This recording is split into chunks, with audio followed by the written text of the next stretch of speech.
Pernahkah Anda meraih sesuatu yang selama ini Anda impikan? Apakah itu nilai baik, barang mewah, atau pencapaian karir? Tapi anehnya, beberapa hari kemudian, rasa bahagia itu hilang begitu saja. Rasa hampa itu datang kembali. Mengapa manusia modern yang serba berkecukupan seringkali merasa kosong? Halo, nama saya Fakih Muhammad Fajri. Pada video psikoedukasi kali ini, kita tidak hanya akan membahas tentang kebahagiaan biasa. Kita akan menyelami sebuah pilar penting dalam psikologi positif, yaitu meaningful life atau hidup yang bermakna. Namun hari ini kita akan melihatnya dari lensa yang lebih sejuk, sebuah integrasi antara sains psikologi positif dan kedalaman psikologi Islam.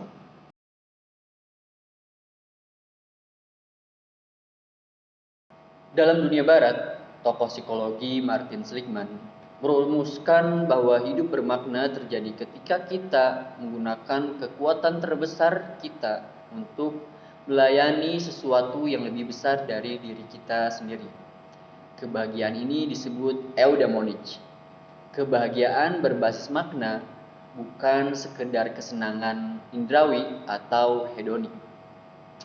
Jika kita tarik konsep ini ke dalam psikologi Islam, kita akan menemukan keselarasan yang sangat indah. Di dalam Islam, makna hidup manusia sudah didefinisikan secara mutlak dalam Al-Quran.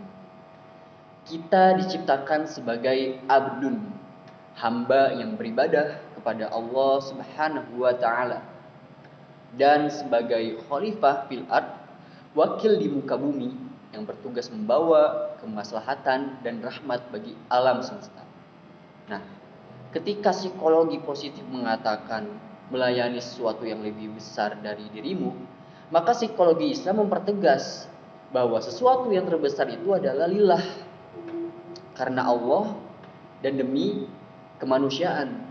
Disinilah konsep meaningful life bertransformasi menjadi konsep ukhrawi, di mana setiap tindakan kecil kita di dunia itu bergaung nilainya hingga ke keabadian.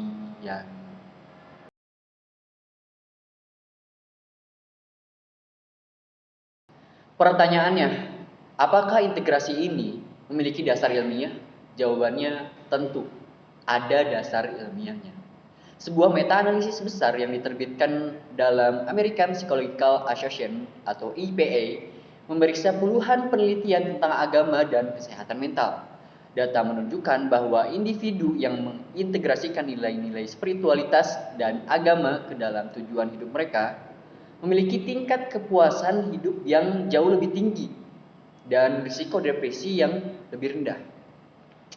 Lebih spesifik lagi, penelitian dalam jurnal ilmiah lokal mengenai psikologi Islam menemukan bahwa konsep ikhtiar dan tawakal bertindak sebagai penyangga buffer stres yang luar biasa. Ketika seseorang mengaitkan makna hidupnya dengan Tuhan, mereka memiliki tingkat resiliensi atau daya lenting psikologis yang sangat kuat. Mereka tahu bahwa kegagalan di dunia bukanlah akhir dari segalanya, melainkan bagian dari skenario pendewasaan diri yang sudah dirancang oleh Yang Maha Kuasa.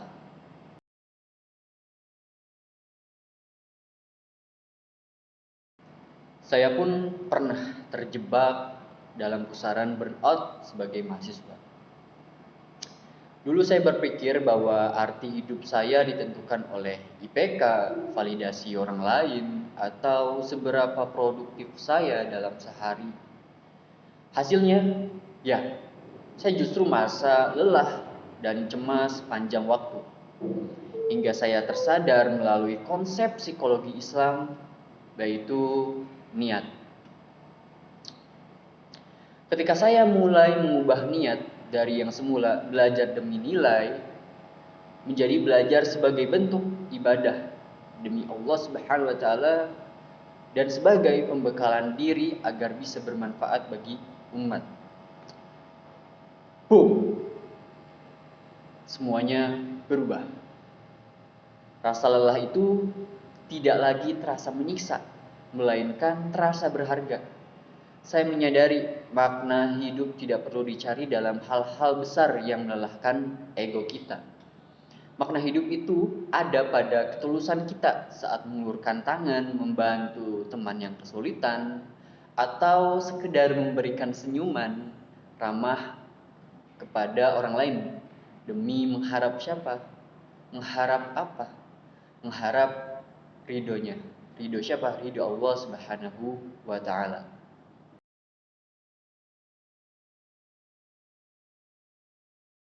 Lalu bagaimana kita bisa mempraktikkan hidup yang bermakna ini secara konkret mulai hari ini? Ada 3 langkah psikologi spiritual yang bisa kita lakukan. Yang pertama itu lakukan intentional shift atau menata niat. Sebelum Anda mulai belajar, bekerja atau beraktivitas, berikan jeda 10 detik. Katakan pada diri sendiri, saya melakukan ini untuk memberikan manfaat bagi orang lain karena Allah Subhanahu wa taala. Perubahan niat ini secara otomatis mengubah aktivitas biasa menjadi penuh makna. Lalu langkah yang kedua yaitu praktikan nafsul mutmainnah melalui zikir reflektif. Luangkan waktu 5 menit setelah beraktivitas untuk duduk tenang. Sambil menarik nafas, buang, dan refleksikan kontribusi apa yang sudah Anda berikan pada dunia hari ini. Hal ini membantu otak kita, mindset kita, melepaskan hormon dopamin yang sehat dan menenangkan jiwa. Lalu yang terakhir, yang ketiga yaitu khidmat.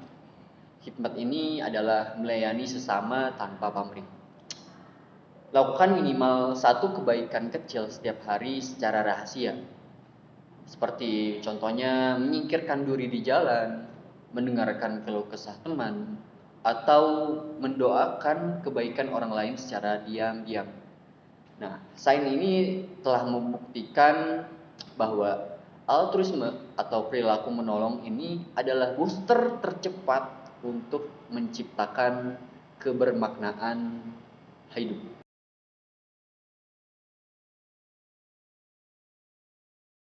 Teman-teman, kebahagiaan sejati tidak akan pernah kita temukan jika kita terus-menerus berfokus pada apa yang belum kita miliki.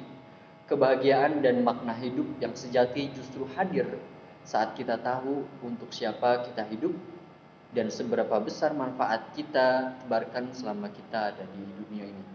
Seperti dalam hadis yang berbunyi khairun nas anfa'uhum linas, baik-baik manusia adalah yang bermanfaat bagi orang lain. Saya Fakih Muhammad Fajri pamit undur diri. Terima kasih telah meluangkan waktu berharga teman-teman untuk menonton video psikoedukasi ini. Semoga kita semua dianugerahi jiwa yang tenang dan hidup yang penuh makna. Barakallahu fikum. Sampai jumpa.